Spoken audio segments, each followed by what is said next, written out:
একটা দুটো কাজ আসবে ভ্যালেন্টাইন স্পেশাল, যে কোনো ন্যাশনাল ফেস্টগুলোতে বাসাই থাকি আমরা, তো রিয়েল লাইফেই কাপল। এই চ্যাপ্টারটা নিয়ে কখনো আসলে ইনভলভ হতেই চাই না যে বাজেট কী, প্রতিটি চরিত্রের কারণে একটি গল্প ফুটে ওঠে। ভালোবাসার কোনো খুঁত নেই, সো ওরা প্রত্যেকে ভালো। সারা পৃথিবীর যতগুলো যা প্রজেকশন হচ্ছে প্রত্যেকটি জায়গা থেকে বাংলাদেশের ছবি, বাংলাদেশের কাজ কিন্তু সুনাম নিয়ে আসছে। সব কিছু নিয়ে বলার রাইট পারসন আমি আসলে না। ভালোবাসা দিবস মানেই সবার কাছে একটা প্রশ্ন থাকে যে ভ্যালেন্টাইন ডে স্পেশাল কোনো কাজ করবো কি না। একটা কাজ করার কথা আছে, ইতিমধ্যে একটা শ্যুট হয়ে গেছে, সো হয়তো একটা দুটো কাজ আসবে ভ্যালেন্টাইন স্পেশাল। আমার ভ্যালেন্টাইন তো সবসময় খুশি আলহামদুলিল্লাহ, so she is happy as well. ইনশাল্লাহ আল্লাহ যদি তৌফিক দেয়, ইনশাল্লাহ বাসায় ঢাকায়, কারণ আমি যে কোনো ন্যাশনাল ফেস্টগুলোতে বাসাই থাকি, ফ্যামিলির সাথে থাকি, সো অফকোর্স এটা নাদের সাথে না, তেমন কোনো প্ল্যান নেই। তবে হ্যাঁ, টিভি প্রোগ্রামে দেখা যাবে একই সাথে দুজনকে। We have some signature program, ইনশাআল্লাহ আল্লাহ যদি তৌফিক দেয় তাহলে একসাথে দেখা যাবে। নাটকে দেখা যাবে না, কারণটা হচ্ছে আমার মনে হয় যে আমরা তো রিয়েল লাইফেই কাপল, সো সেটাকে একটা গল্প আকারে প্রেজেন্ট করার চাইতে ওটা রিয়েল লাইফই থাকুক, আর গল্পের মতো করে অভিনয় যারা আমরা করি রেগুলার, আমরা তারা একসাথে কাজ করি। কোনো কমিটমেন্ট না, এটা হচ্ছে যে বিভিন্ন শাখায় আসলে আলাদা আলাদা করে ভাগ করে কাজ করে, যে অভিনেত্রী হিসাবে নাদিয়া আলাদা কাজ করছে, অভিনেতা হিসাবে আমি আলাদা কাজ করছি।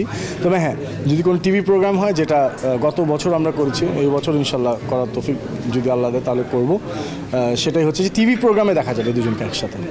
বা এটা তো আমাদের প্রাউড। এই যে প্রিয় মালতী, কত আমাদের শঙ্খদাস গুপ্তে এবং মেজাবিন আছে, মনোহর ভাই আছে, এটা কত ভালো ভালো সুনাম কুড়িয়ে আনছে, তো এটা তো আমাদের সবার একটা অর্জন।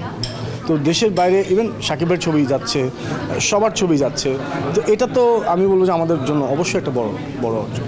ভাইয়া তো ভাইয়াই, সো বড় ভাই ইনশাল্লাহ হয়তো ভাবছেন, হয়তো অন্য কোনো একভাবে উপস্থাপন করবেন। সো দেখেন, আমি এই চ্যাপ্টারটা নিয়ে কখনো আসলে ইনভলভ হতেই চাই না যে বাজেট কী হচ্ছে, কারণ আমি অভিনেতা, আমার কাজটা হচ্ছে স্টোরি চুজ করা অ্যান্ড টিম চুজ করা। সো আমি ওই জায়গাটাতেই থাকি, এটা যাদের কনসার্ন তারা ওইটা নিয়ে ভাববে।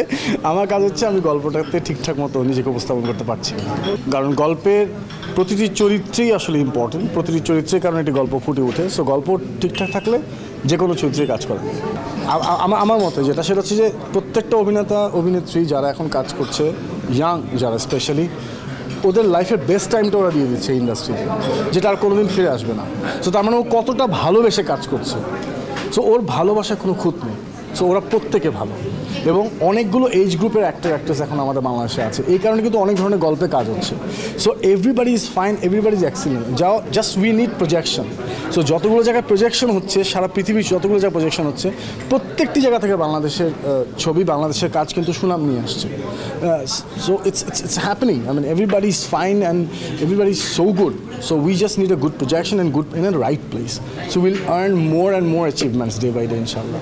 আমি আলহামদুলিল্লাহ সবাইকে ভালোবাসি, সবাই আমাদেরকে ভালোবাসে, সো সবাই আমাদেরকে ভালোবাসবেন, আমাদের জন্য দোয়া করবেন। Thank you very much.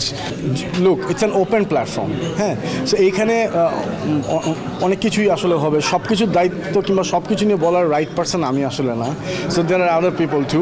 So আমার যেটা মনে হয় যে হ্যাঁ, আমি যদি আমার কোনো কাজের এগেনস্টে কোনো অ্যাওয়ার্ড, কোনো কিছু অর্জন পাই, সেটা আমার জন্য না, পুরো টিমের জন্য একটা সাকসেস। সো কাজটা should be defined and that work should be nominated in a right way and a right place. So সেটা যদি সম্মানের হয়, সম্মানিত কার আসলে আছে।